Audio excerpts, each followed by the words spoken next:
Dia bilang Dewi Sri itu bukan Dewi Padi, dia bilang. Dewi Sri itu Dewi kesuburan. Pertanyaan saya, di mana kita menemukan peta jalan ke masa depan? Masa depan itu kan negeri yang tanpa peta, bukan memperluas persawahan gitu ya, tapi memperluas wawasan.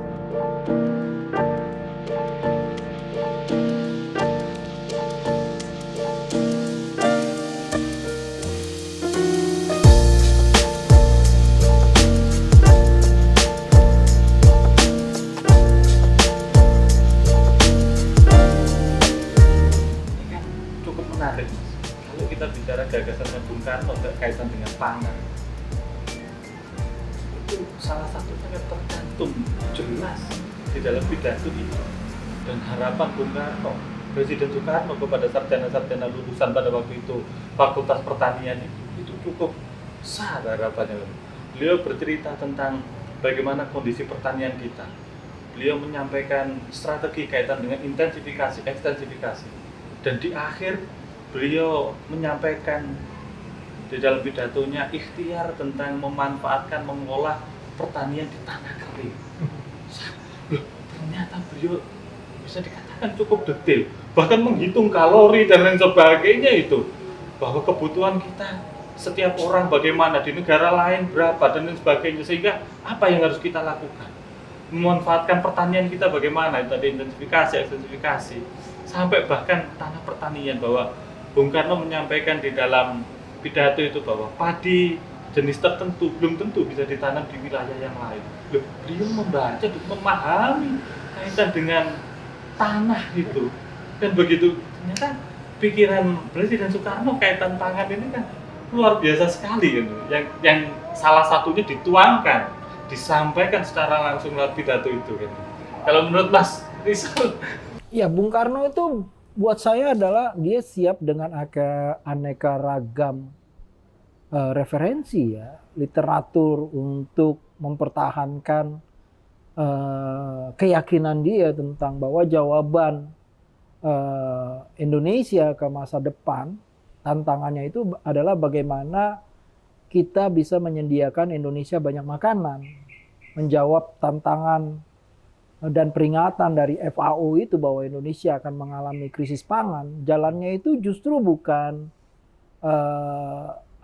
bukan memperluas persawahan gitu ya, tapi memperluas wawasan. Nah, Bung Karno menggunakan referensi-referensi yang dia punya dari masa lalu ya. Kalau kita bisa baca bagaimana di pidato-pidato dia menggambarkan tentang salah paham orang Jawa terhadap Dewi Sri gitu ya. Dia bilang Dewi Sri itu bukan Dewi Padi, dia bilang. Dewi Sri itu Dewi kesuburan. Dia memberikan kesuburan pada banyak tumbuhan. Padi hanya salah satunya. Dia memberi kesuburan pada singkong, pada ubi-ubian, pada kacang-kacangan, pada cantel atau sorghum gitu ya. Dia memberikan kesuburan pada banyak. Dan dia masuk lebih jauh lagi pada pengalaman personal dia, bagaimana masa kecil. Saya punya sumber protein dari laron-laron. Kemudian dia cerita bahwa orang Jawa itu tidak selalu menunya di meja makan itu setiap kali adalah nasi. Tapi ada selain nasi. Jadi bagaimana memvariasi nasi dengan ubi, nasi dengan singkong, singkong dengan cantel. Terus seperti itu ya. Itu menurut Bung Karno itu koreksi untuk Jawa. Tapi juga dia masuk ke kebudayaan yang jauh lebih besar lagi. Dan kalau kita bisa cek pikiran Bung Karno dengan referensinya ini, kita jadi tahu bahwa iya ya, padi itu kan tumbuhan yang bukan khas Indonesia. Maksudnya dia dibawa oleh orang Cina. Pertanyaan besarnya adalah sebelum orang Cina datang kita makan apa sebenarnya gitu. Dan penelitian-penelitian arkeologis itu membuktikan kebenaran Bung Karno bahwa ya, memang kita punya makanan yang sebenarnya pokoknya itu pada awalnya bukan nasi tapi sagu.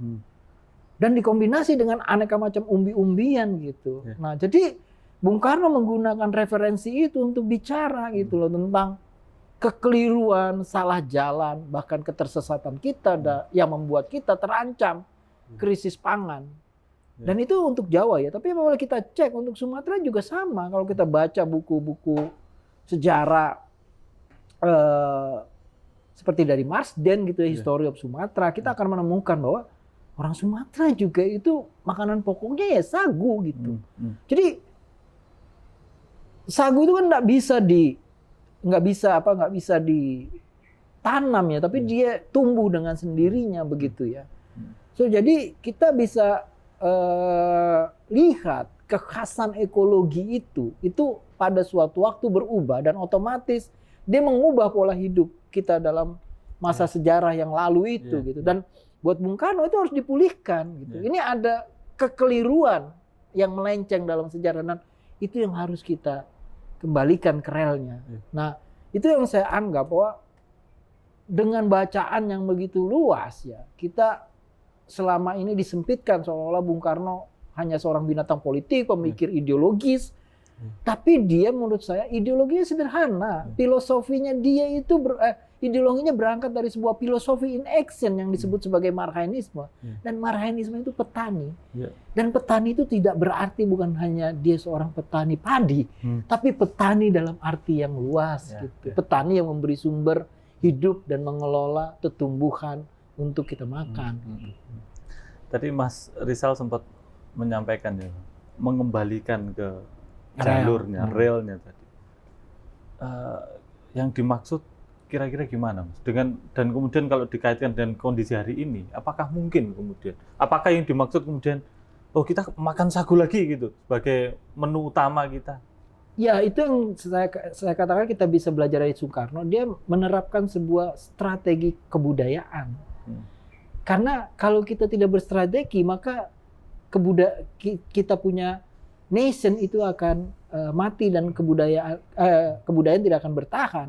Otomatis sebagai nation itu tidak akan survive gitu.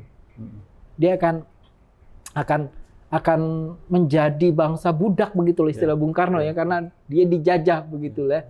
Nah, jadi yang ditawarkan oleh Bung Karno adalah mari kita membuat sebuah strategi untuk kita tetap punya kemerdekaan, punya kedaulatan. Caranya bagaimana?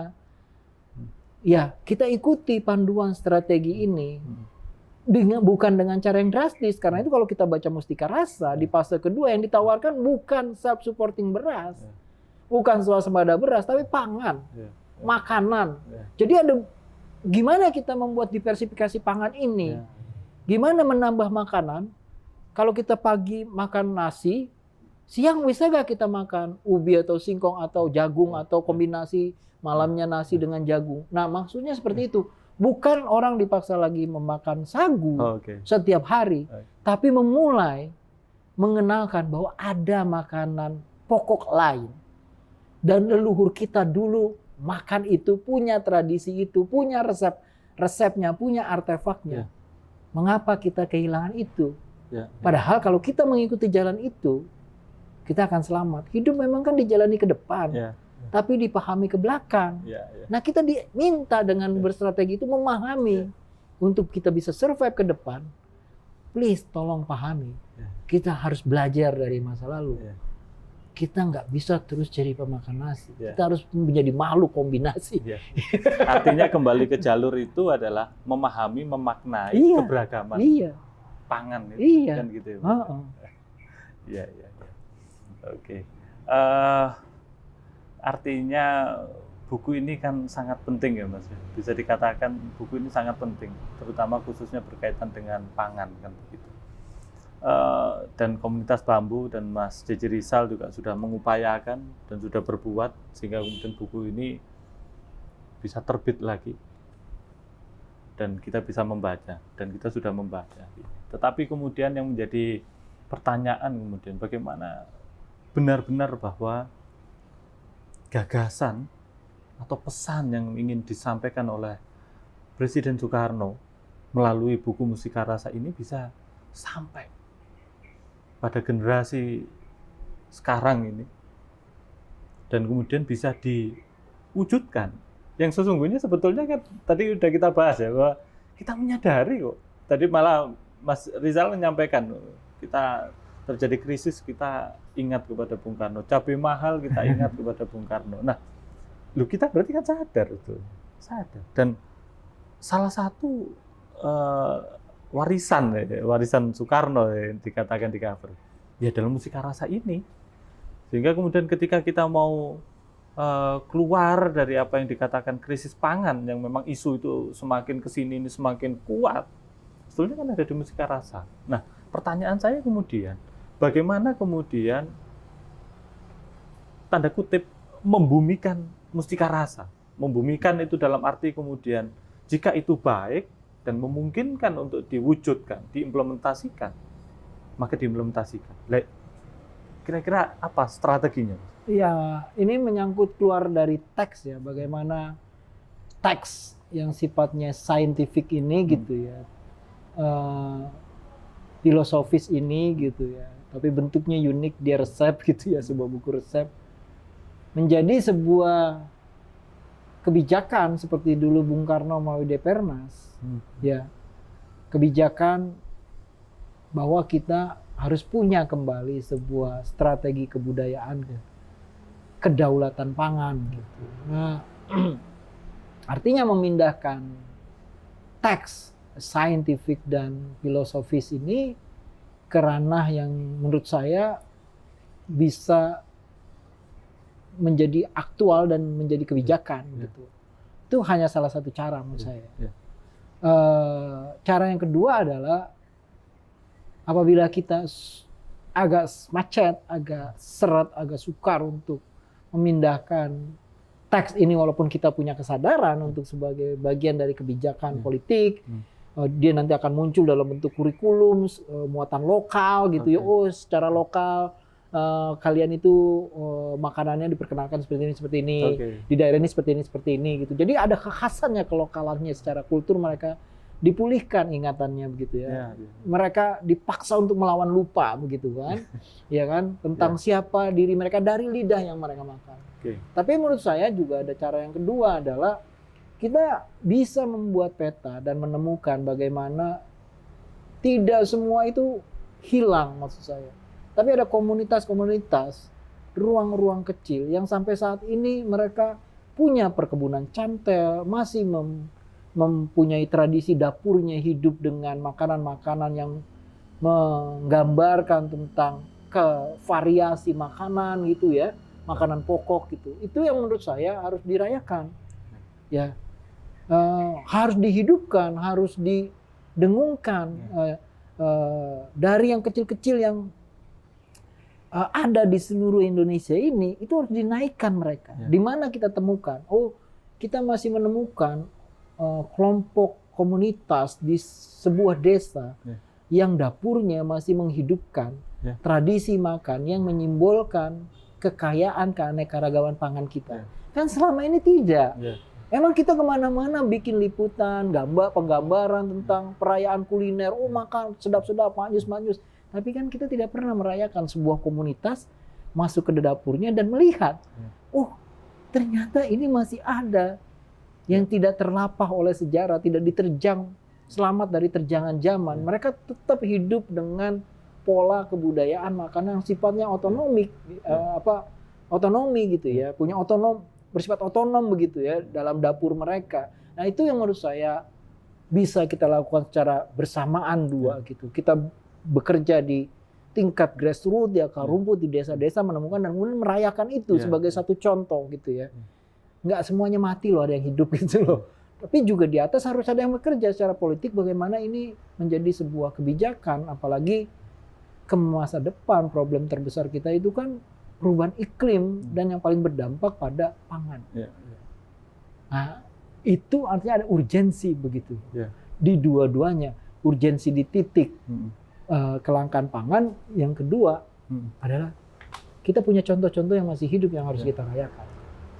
Artinya salah satu upayanya ya menginventarisir ulang ya Mas. Bisa dikatakan itu. Artinya kan juga buku ini kan sudah disampaikan bahwa sesungguhnya kan masih jauh dari kesempurnaan kan begitu ya tadi, bahwa semisal semur lidah saja lidahnya tidak tercantumkan, dan banyak sebetulnya kalau kita jeli banyak sebetulnya masih ada celah-celah itu. Maka salah satu upaya menginventarisir dan kemudian menyempurnakan resep itu kan begitu ya, itu yang harus kita lakukan. Sebenarnya aku setuju itu. Artinya kita menaruh kembali buku ini di atas meja dan kemudian membacanya dalam konteks tantangan zaman yang telah berubah. Ya. Dan membacanya ini dengan dimensi yang jauh lebih kaya. Ya. Artinya dimensi antropologi, dimensi sosiologi, dimensi historis, kemudian dimensi gizi, dimensi ekologi, kayak gitu. Jadi dimensi yang luas dan kemudian kita melakukan rejuvenasi gitu ya, pemudaan kembali terhadap, otomatis kita akan sampai pada bagaimana memudahkan kembali gagasan Bung Karno. Nah, buku ini kan produk ujung ya, dari sebuah gagasan. Nah, gagasannya itu sendiri menurut saya adalah gagasan politik. Jadi bagaimana menurut saya untuk menghidupkan buku ini, makanya saya katakan kembali adalah membawa ini ke ranah politik ya, artinya politik strategi kedaulatan pangan kita itu harus ada gitu, dan dari situ kemudian kita bisa melakukan rejuvenasi. Ya. Gitu. Nah, saya tadi berpikir begini Mas, bahwa kalau saya tidak salah membaca ya, bahwa kan terjadi ya pada masyarakat kita bahwa akhirnya bisa dikatakan ada kelas nasi, jagung, umbi-umbian kan gitu kan, kentang, sagu. Atau saya membayangkan begini, adakah tidak di restoran bintang 5 begitu ada orang jual makanan seperti kalau di kita apa sego jagung gitu, yang ada ikan asinnya begitu, atau kalau di Betawi apa begitu yang mereka jual di restoran bintang 5 begitu. Nah, saya mau menyampaikan begini, artinya bahwa kaitan kebijakan tadi ya, apakah itu yang kemudian dimaksud, bahwa kemudian ada satu kebijakan yang kemudian mendorong masyarakat akhirnya sadar kita ini memiliki potensi kekayaan atas keberagaman komoditas yang kita miliki, dan itu sesungguhnya sama, derajatnya semua sama. Jadi kita melihat bukan bentuk tetapi kalori misalnya. Bagaimana karbohidrat itu tidak melulu dari nasi, tapi bisa dari kentang, jagung kan begitu. Atau protein, bisa dari yang sampai mungkin yang murah dari kacang atau apakah kan begitu. Lah, substansinya kan memahami itu sehingga kemudian sampai pada level yang tinggi bahwa ternyata diterima. Salah satu indikatornya mungkin ya, saya membayangkan salah satu indikatornya, wah ini makanan-makanan itu tadi kemudian disajikan di menu-menu resto bintang 5 gitu kan. Artinya kebijakan yang mengarah ke sana. Apakah bisa diartikan itu, Mas? Bisa ya, memang tujuan dari sebuah gagasan ketika menjadi kebijakan politik karena ada pembelokan sejarah itu kan. Yang saya katakan tadi. Pembelokan sejarahnya di mana yang membuat nasi itu menjadi kelas paling atas gitu ya. Jadi seolah-olah kalau orang Papua nggak makan nasi maka mereka itu nggak akan merasa pintar gitu seperti orang-orang Jawa gitu kan, itu konyol menurut saya gitu ya. Jadi kebijakan politik itu justru untuk memulihkan itu gitu ya. Bahwa walaupun kebijakan politik itu tidak akan menjawab keseluruhan, makanya saya katakan tadi 2 jalan itu bisa gitu, dari society-nya juga bisa gitu. Tapi memang inti terbesar persoalan kita hari ini adalah dalam pikiran kita itu, kita menganggap makanan-makanan pokok yang lain yang kita kenal dalam sejarah kita dan hidup dalam sejarah kita di masa lalu itu sebagai bukan makanan. Ya, karena orang bilang sampai hari ini ya belum makan kalau belum makan nasi gitu. Walaupun kita misalnya udah makan roti dan menjadi negara pengimpor gandum terbesar di dunia, salah satunya begitu ya. Tapi kita kalau makan roti ya belum makan kalau belum makan nasi gitu ya kan. Nah, itu kan masalah itu kan sudah sampai tahap mentalitas begitu ya. Jadi kalau memang kita mau melakukan ini ya kita memang harus melakukan sebuah revolusi mental ya untuk mengembalikan bahwa semua punya derajat yang sama, semua punya kesetaraan yang sama. Dan secara saintifik kan di buku ini digambarkan dengan menghitung ya. Bahkan Bung Karno sendiri mengatakan misalnya jagung itu punya kandungan yang sama dengan nasi, bahkan lebih baik kayak gitu ya. Jadi bukan hanya dia pulang kepada sejarah, tapi juga dia pulang kepada sains gitu. Ya, kepada ilmu pengetahuan untuk meyakinkan bahwa kalian ini melenceng loh, kalian ini keliru loh persepsinya ya. Kalian ini keluar dari historis kalian loh gitu. Nah, itu yang menurut saya kita bisa lakukan dengan dua jalan yang tadi, dengan jalan kebijakan ya, dan kedua dengan jalan perayaan di tingkat society gitu ya, bahwa yang namanya kebinekaan itu nggak akan ada selama kita hanya kenal satu makanan pokok kita, yaitu nasi. Ya. Artinya memang kebijakan itu ya diarahkan ke sana kan, sehingga kemudian lebih memahami secara utuh masyarakat. Ya, artinya juga perayaan itu kan bisa artinya perayaan yang Mas bayangkan, hotel-hotel, kemudian restoran-restoran ternama. Ya kalau ada kebijakan dan ada perayaan di tingkat masyarakat, pendukungnya besar, mereka akan ikut. Mereka akan melakukan itu, tapi kan harus ada kebijakan, itu keberpihakan. Kalian harus berpihak. Ya. Nah, tekanan keberpihakan itu yang menurut saya jadi penting, bisa dari publik, bisa dari politik kekuasaan. Karena kalau kita melihat Mas ya, kita ada dua contoh lah, misal masyarakat kita itu kan sebetulnya sangat kreatif dan inovatif. Dan sebetulnya tingkat kebergantungan terhadap pemerintah juga, semisal ini saya kasih contoh, semisal kita pernah tahu keripik singkong yang dari Bandung begitu, Maici. Ya, gitu. Kemudian kita kaget itu, bagaimana kami membacanya bahwa ternyata, ya mohon maaf sebelumnya, jadi kita menggunakan istilah bahwa keripik singkong pada akhirnya naik kelas. Teman-teman di Bandung bisa istilahnya merejuvenasi, mengemas, sehingga kemudian keripik singkong lebih keren gitu, lebih kekinian, lebih fresh kan gitu, rejuvenasi tadi. Kemudian ada lagi di Jawa Timur, kemudian ketela itu kemudian bisa jadi bakpao, bahkan bisa jadi es krim, berkembang mereka. Ini kan sebetulnya bentuk-bentuk. Nah, harapannya kemudian tadi disampaikan ini ya gayung bersambut gitu ya. Artinya kita berupaya, kemudian juga harapannya kemudian pemerintah juga semakin menguatkan. Kan begitu, sehingga kemudian ketemulah itu ketemulah itu perayaan. Kreativitas itu kan yang saya katakan tadi ada di komunitas-komunitas kan. Di seluruh Indonesia. Buat saya itu api-api kecil ya yang kita harus rayakan. Persoalan besarnya itu kan kita